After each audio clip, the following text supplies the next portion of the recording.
Uber Eats has the potential for saving Uber and making Uber a profitable business, but their actual ride-sharing model, I'm not seeing that turning into a profit anytime soon or ever. Uber, and not so much Lyft, are having a little bit of a pressure right now to turn a profit, as folks in big cities like New York and San Francisco shy away from apps in favor of yellow cabs and taxis. We love that here in New York. So to add more pressure, Lyft and Uber are following up on pledges that they both made in 2020 to electrify all of their US rides by the end of the decade. And guess what? California is holding them accountable with a new rule called the Clean Miles Standard. So if this happens, rideshare drivers who already don't make a ton of money would feel the brunt of that, and they may not be able to even afford an electric vehicle. I think it's going to take a while for any of these rideshare companies to be profitable. Look at Uber, for example. Last quarter, they did net income of $892 million, and a big portion of that was just from an investment sale, not from their core business. So, a lot of these companies rely on this being like their front, the ride sharing, those things being their front, maybe a loss leader in a sense, for them to scale and do other things. Obviously, Uber brought on Uber Eats. They've been doing some acquisitions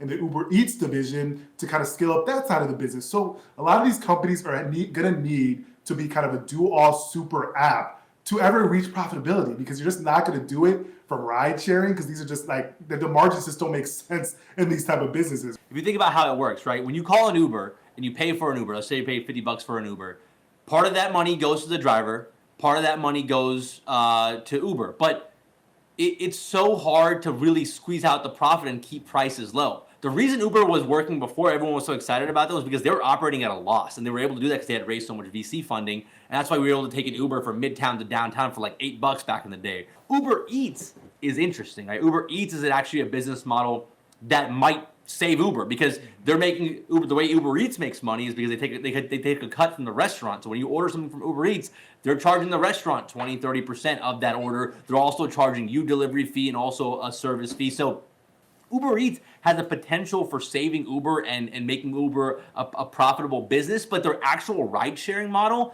I'm not seeing that turning into a profit anytime soon or ever. Okay, so there are very niche ride share apps. Okay, here in New York we have one called Revel, and it's just an EV fleet with only Teslas. So like if you want to impress, that hinge date that you want to take out for the first time, whatever. Do you think that something like that makes more sense, like a super niche like Lux ride share, as opposed to like the daily use, or is it still kind of a dead business model? Yeah, to me, I think there's obviously, I would love to see their numbers. Revel, I think, is private, obviously, so wouldn't be able to see it. But I think they're obviously still running at a loss. I think that's a potential acquisition target for something like these Ubers and Lyfts, and that helps them increase their economies of scale, helps them get closer to profitability. The way I see these models, the more and more market share you eat up, the closer you get to profitability. And I do think one of the biggest player in this space could do that much further down the line. It's just not going to be right now.